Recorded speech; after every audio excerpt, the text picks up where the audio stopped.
Techniquement, c'est un défi de créer un jardin en intérieur et de le faire pousser et de le faire vivre. Encore une aventure dans laquelle on aime se lancer.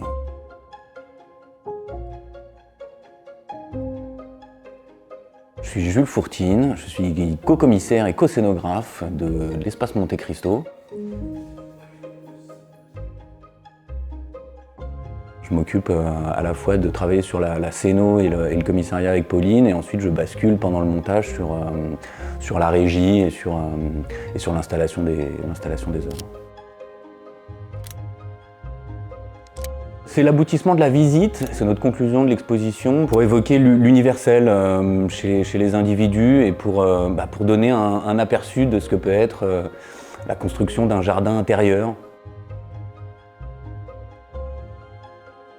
C'est à la fois notre jardin intérieur, celui de la Fondation, celui où germent les idées.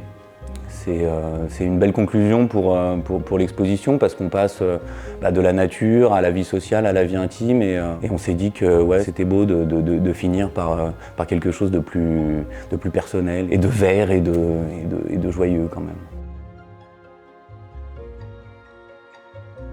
C'était l'envie de tout d'un coup se recentrer sur soi, donc sur la collection, sur des œuvres qui n'ont jamais été montrées, pour la plupart en tout cas, dans l'espace Monte Cristo. C'était l'envie de faire quelque chose d'encore inédit, de surprendre aussi, de créer une vraie différence avec l'année dernière. Donc les premières étapes, c'est d'abord d'essayer de s'imaginer dans sa tête ce que ça peut donner, et ensuite d'essayer de le réaliser avec l'équipe régie, et ensuite des réflexions un peu esthétiques sur comment la circulation allait se faire, comment on allait faire des belles courbes pour l'emplacement du jardin.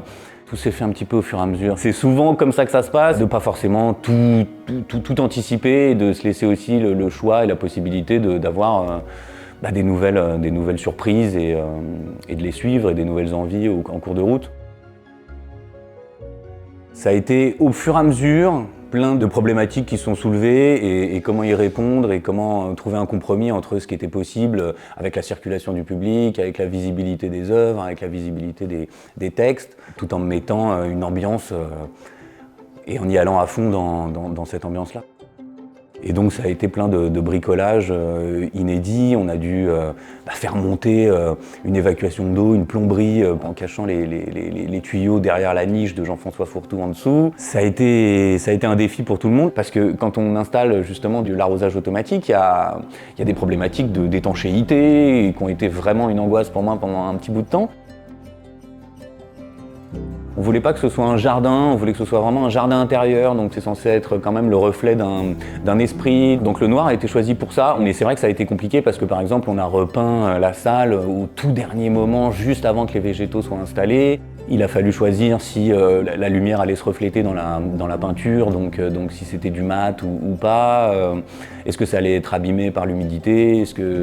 Techniquement, c'était quand même, comme il y a un arrosage, il fallait quand même vraiment réfléchir à tout ça. Paradoxalement, ça peut être un peu conflictuel avec la nature qui veut reprendre le dessus, le soleil qui veut s'intégrer, les insectes qui viennent bourdonner autour des œuvres et des plantes. Et cette année, on voulait un peu contrecarrer parfois l'implication du soleil dans tout ça. Et oui, on est allé jusqu'à effectivement couvrir les fenêtres et beaucoup s'investir dans cette salle qui serait vraiment plongée totalement dans le noir. C'était ça l'idée.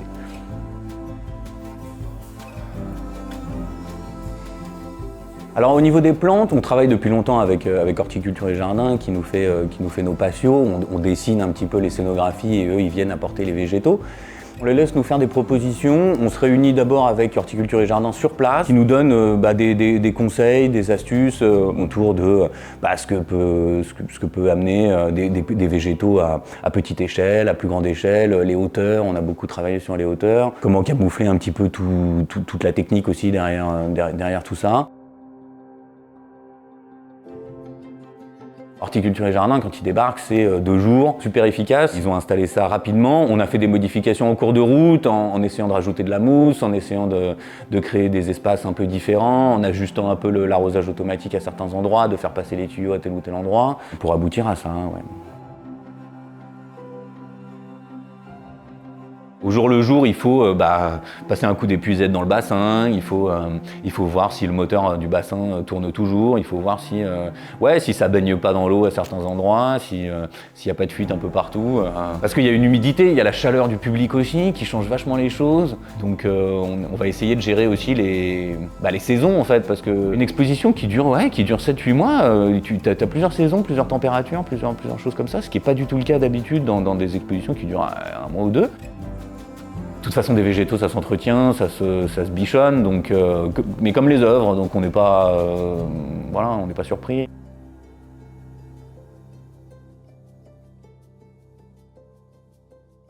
On n'aurait pas fait de jardin intérieur si on n'avait pas quelque chose à y mettre. On n'a pas commencé par le jardin, on a quand même commencé par quel regroupement d'œuvres dans un espace, semble-t-il, végétal, pourrait cohabiter et pourrait discuter ensemble.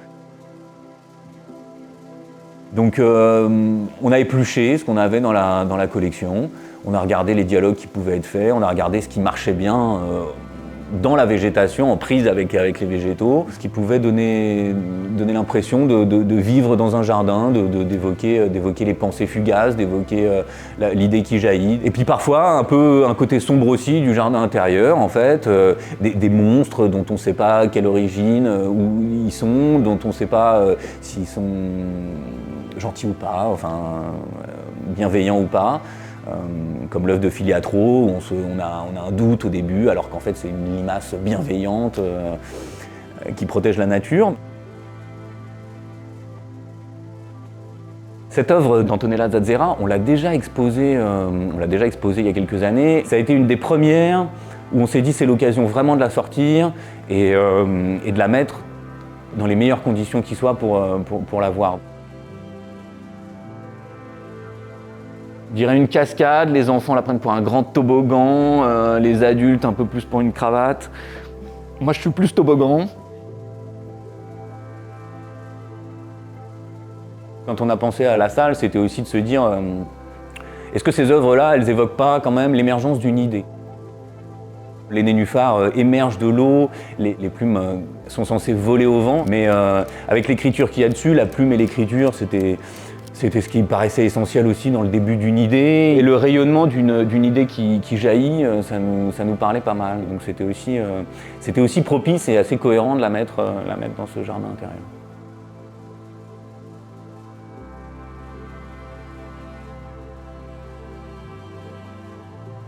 Laura Céliès, en fait, on voulait installer son œuvre et en fait, elle nous a dit j'ai des branches avec une dimension sonore qui est importante, avec des bruits d'oiseaux faits par un siffleur, avec des comptines chantées par des enfants.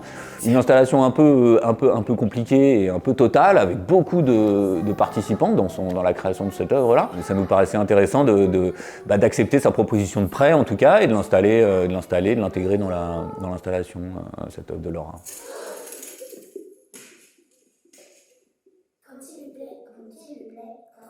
C'était intéressant tout d'un coup de faire appel à plus de sens que d'habitude, et nous on aime mélanger aussi ce genre de principe-là, on aime mélanger les arts et les sensations. Donc tout d'un coup, entre l'odeur de la mousse mouillée là, quand on arrose le matin, les bruits d'oiseaux et les bruits de comptines d'enfants, plus qu'on a à voir, plus un petit bruit d'eau. Là oui, l'important c'était la méditation, un peu le calme, un peu une introspection aussi pour le public de ce que c'est que leur propre jardin intérieur, en espérant que ça, en tout cas ça les emmène vers quelques réflexions. Voilà.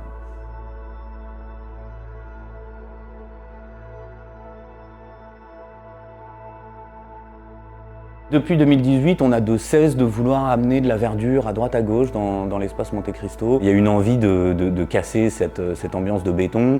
Ouais, il y a une envie de retour aux sources en quelque sorte. Donc c'était cette envie-là aussi de proposer au public quelque chose qui les surprendrait, mais qui soit toujours dans cette veine-là d'apporter du vert et de la nature à notre environnement et à notre vie de tous les jours.